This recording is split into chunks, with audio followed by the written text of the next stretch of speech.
Continuing in Swift Rivers by Cornelia Meigs. This is Chapter 5, Part B. The chapter title is The King of Spain's Daughter. One afternoon, as they were traveling steadily with a brisk breeze behind them, Stuart pointed out to Chris a drift of smoke rising from amongst the trees of a long island. They were used to seeing these gray wisps scattered 30 and 50 miles apart, but suggesting the pleasant idea of homes and hearthstones and people collected about them. "But that's a bigger puff than any we've seen," Chris declared. "It looks as though there were something more on fire than just a few sticks at the foot of a mud chimney." The sharp eyes of Joe Langford were also upon the roll of smoke which went twisting away down the river. "If you like," he said to the two boys, "you can take the boat and go over there to see if there is something wrong. I know the man on that island, Barton Howland. Do anything you can to help him. I believe you can row fast enough to catch us up again." He stood watching with ready, friendly smile as they left the boat into the water. Chris looked up at him anxiously once before they rowed away. It seemed as though that illness whose mark was left so plainly upon him was not entirely a thing of the past. His eyes looked strangely bright, as though with renewed fever, and his big knees seemed a little unsteady as he walked along across the logs. He had heard cheery Con O'Blends, who had some privileges, say to his superior, "Say, Captain, ain't you sick?" He had been silenced so peremptorily that it was not the part of any lesser person to make further comment. Another thought was also revolving slowly in the boy's mind. Barton Howland. Where had he heard the name before? Barton Howland. Yes, that was it. Grandfather had spoken of such a man, who lived in a great house on the bank of the river, with a beautiful wife and an army of servants. Chris looked doubtfully at the island which they were approaching. It seemed scarcely the place for a mansion. He saw the raft disappearing around a bend.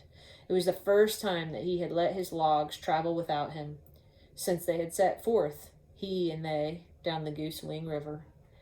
Chris and Stuart pulled across to the island, finding a stretch of sand at the lower end upon which to draw up the boat. As they turned into a worn path amongst the weeds and willows, a huge, violently grunting pig came charging down upon them at the top-heavy gallop peculiar to pigs in great agitation. It was followed by others of varying sizes, all running and squealing and crashing through the underbrush in haphazard escape from some danger behind them. The smell of burning grew sharp, and the crackle of flames was now plainly audible as the boys broke into a run through the willows. They came into a little clearing in the midst of which was built a log hut with a row of sheds behind it. Flames were licking from the narrow windows and from the door, while just before it, a bareheaded man stood staring helplessly at the scene of disaster. He was wavering, as though almost overcome by the cloud of hot smoke which swirled about him. But even as the boys came near, he stepped forward blindly, as though in desperate determination to enter the burning house. The two rushed up beside him and caught him, one by each arm. "You cannot go in there," Chris told him sternly. "You can scarcely stand now." But the owner of the house pressed forward nonetheless, and the boys could do no other than follow him. He stumbled weakly over the threshold and, quite unable to speak, indicated a big wooden chest which he had dragged halfway across the floor, but had been forced to abandon in the suffocating heat of the room. Stuart and Chris made a plunge within, caught the two rope handles, and brought the heavy box out between them, gasping as they came into the fresh air, but bearing it safely to the grass outside. The delight and relief on the man's face were quite recompense enough, for he was still incapable of speaking. The two boys forced him to sit down upon the grass while they sought for means to put out the fire. There was a well beside the house with a rude windlass for drawing up the water, and two overturned buckets lying beside it. Chris scrambled to the low eaves of the burning building, and from there clambered to the ridgepole, while Stuart mounted up upon a corner of the shed to hand him buckets of water from below. There was already a gaping hole in the roof through which Chris emptied the pails as fast as they came up to him. The smoke and flame had already lessened a little when the master of the house recovered sufficiently to bear a hand also. The fire was creeping toward the sheds, but he and Stuart threw water across the roof of bark shingles. A corner of the pigsty had caught fire, but Barton Howland had already opened the bars to let its squealing inhabitants go free. Through an irregular hole between the logs of the farther shed, the face of a calf looked out. Stuart flung open the door to let the animal and its snorting mother run to safety as the pigs had done.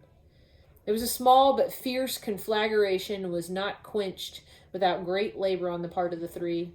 A great charred hole showed in the roof of the cottage, and inside, when the boys stepped through the low door, was a forlorn confusion, blackened with smoke and spread over with ashes and trickling streams of water. The owner of the house came in and stood surveying the wreckage with a dismayed countenance. "I built it with my own hands in the beginning," he said, "but that was 15 years ago." He lived alone, he presently told them, something they might easily guess for themselves. More information than that he did not offer. It was, of course, a burning question with Chris and Stuart as to what could have been the heavy treasure contained in the chests which they had brought out with such difficulty. They watched impatiently as the owner finally went over to it and lifted the lid. Stuart gave an astounded exclamation. "Only books?" he cried. "Only books?" echoed Howland mildly. He had an odd, quiet face, a shock of white hair, and a gentleness of manner, most unexpected amid those rough surroundings. "If you lived all by yourself upon this island," he continued, "and had no companion through the lonely days and the long evenings, you would not talk of only books. It is books which hold a man steady in such solitude as this." Stuart, somewhat abashed, said no more, but helped Chris to carry the precious library in again and set the chest in the corner of the cabin, least damaged by the fire. The boys made some shift to help the master of the house restore a semblance of order in the wrecked dwelling. "It's no use," Stuart finally said to Chris when they happened to be outside together. "Nothing will do any good but tear the whole roof away and put on some sort of new one. And we'll have to help him do it," he insisted suddenly. "What he could build 15 years ago, he can't build now. Anyone can see that. He's old, Chris. Old and helpless." Chris stood silent, struggling with a rebellious heart. His logs going down the river, and he here, kept by this chance misfortune to a total stranger. The man had no right to be helpless. Grandfather wouldn't be, and he was far older. Grandfather. A thought pushed itself in upon his unworthy hesitation. What would Alexis Stallberg think was the right thing to do? Chris turned about and walked back toward the house. "Yes," he said to Stuart. "Of course we have to help him. Joe Langford intended that we should. We will get back to the raft any way we can." Mr. Howland received the news of their decision with a gratitude which was almost pitiful. "I was wondering," he confessed, "whatever would happen if the rain came in on my books and the papers before I had managed to rebuild the roof." Of shelter for his own white head he seemed to have no thought. The task was a longer one than either of the boys had thought. All the next day they labored, and to the late afternoon of the next. Barton Howland was eager to do his share, but proved to be of no very great use for such an undertaking as this. As they worked together, he explained just what was the cause of the fire. "When I want to send letters or order supplies, I make a smoke signal to the first raft or keelboat that passes," he told them. "I saw your raft miles away, rounding the bend, and I lit the little brush heap I always keep ready. It seemed to be burning very nicely, so I went inside to write a letter or two. In the absorption of composition, I must confess that I forgot the fire. Suddenly, I found that it had crept through the grass, taken a shed, and had attacked the roof. It was fortunate, very fortunate indeed, that Joe Langford sent you to me." There was also much interesting talk of other matters while the work went forward. Mr. Howland knew how to put shrewd, provocative questions. In half a day's acquaintance, he seemed to have come to understand completely that restless Stuart Hale and his wish to find things or build something nobody ever thought of building before. And that impatience of his, not of study, but of the authority over their students of professors whom he deemed no wiser than himself. "I don't like people to tell me what I must do," he declared. Of Chris, their new friend asked fewer questions, but after hearing about Grandfather, whom he remembered well, and of the logs and the great project, he seemed to be pondering long and deeply. At last the roof of willow poles and bark shingles was completed, a more weatherproof affair than the one he had put up himself, Mr. Howland admitted. It was got in place just in time to shelter from a brisk thunder shower. They were sitting at supper after the last work was done, an astonishing supper to the boys who, after Con O'Blinn's salt beef and beans, felt that it was a feast fit for kings to have set before them fresh fruits and vegetables, home-cured bacon, and fine white bread.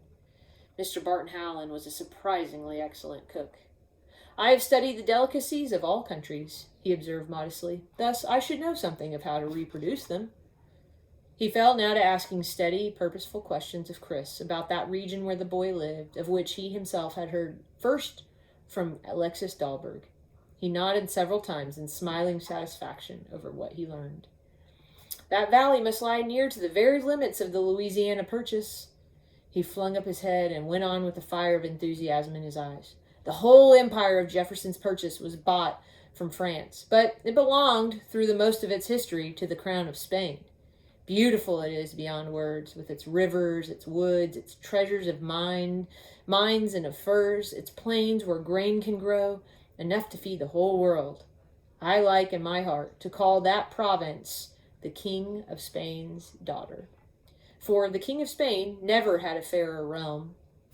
The name is out of an old song, such a thing as comes back to you in the solitude of the wilderness and sings itself over and over." He fell into further reflection and seemed to be unconscious that he was humming the tune aloud. Chris could not forbear humming with him. "The King of Spain's daughter, she came to visit me, and all for the sake of my little nut tree."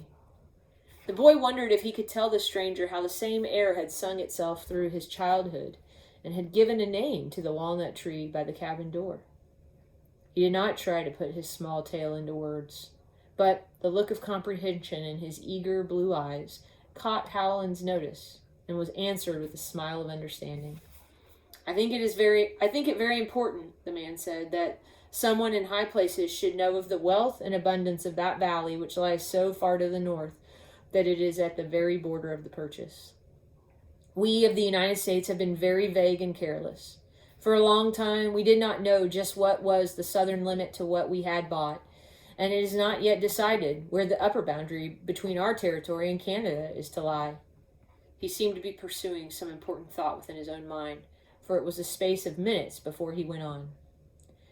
"We have a just claim to every tributary to the Mississippi, but it may easily happen that wise statesmen, knowing nothing of the matter, will think that a few 100 miles of wild forest land here or there are of little importance, and will allow this rich possession, timber and ore and farming land, to pass into other hands. I will write," he concluded reflectively. "Let me see, to whom had I better write to draw attention to such a matter? I believe it were better to turn directly to the President. Andrew Jackson is an old friend of mine, though I have not brought myself much to his notice in his latter busy years. But I will write to him at once, so that you can take the letter and send it by mail, which goes eastward from St. Louis." He seemed to think that it was no matter for explanation that a man in that lonely cabin should sit down to write familiarly to a president. He brought paper from the cupboard and began, his quill pen scratching steadily over one sheet after another. He looked up now and again to ask clever, specific questions. How many farms in the Gooseweek Valley were cleared? Was there more pine than other wood? Was the walnut plentiful? Walnut begins to be in great demand. Were there other minerals besides iron? "I think not much but iron," Stewart told him, "although I had hopes myself that there might be gold." "I'm not sure but that the world needs iron somewhat more than gold," Howland returned, smiling, as his pen moved on again. There was a brightness upon his face which only real knowledge and intelligence can bring to any countenance. Chris watched it wistfully. It stood for his greatest desire beyond the immediate need of caring for grandfather. The man looked up suddenly and seemed to read that longing on the boy's open face. "How much have you been to school?" he demanded suddenly. "Only a little," Chris answered. He did not feel shy in the presence of this sincerely interested acquaintance. "There was a neighborhood school in our valley in the winter time. For a year or two, a man took charge of it who lived in our region because he loved it, and not because he could not earn a far better living elsewhere. He gave me extra teaching in the evening. Uncle Nels was willing when he found it cost nothing. So I am lucky enough to have learned a little more than there was the usual chance to do. But someday, when grandfather has a comfortable, warm house and peace and safety for the rest of his life, then I'm going to learn something more." Stuart Hale got up and went to stand in the door, looking out of the soft green willows growing all about the cabin, and at a blue stretch of river visible beyond. Had it cost him a pang of shame to hear his comrade talk with such longing of the chance for education, which he had so easily thrown away? Neither of the two took note of him, however, for the master of the cabin and Chris were absorbed in talk. I will give you a letter to a man I know in St. Louis. He can tell you just what a lad of your desire and promise must do to find more learning. He will put his whole heart into the matter, or I do not know, David Payne. It was while the second letter was being written that Chris had a sudden thought. Why, he exclaimed to Stuart, we cannot catch up with Langford, but we do not need to row all the way down the river. Pierre Dumenil will be passing down with the second raft. We can go on with him. A sudden panic seized him, lest their friend should have gone by in the night. But no, he would not have time to come all that distance until the next day at the earliest. Pierre Dumenil, repeated Mr. Howland, looking up from his letter. Ah, I am glad you know him, as well as Joe Langford. I wish, he sighed, I wish just what all of us wish, who like and admire them both.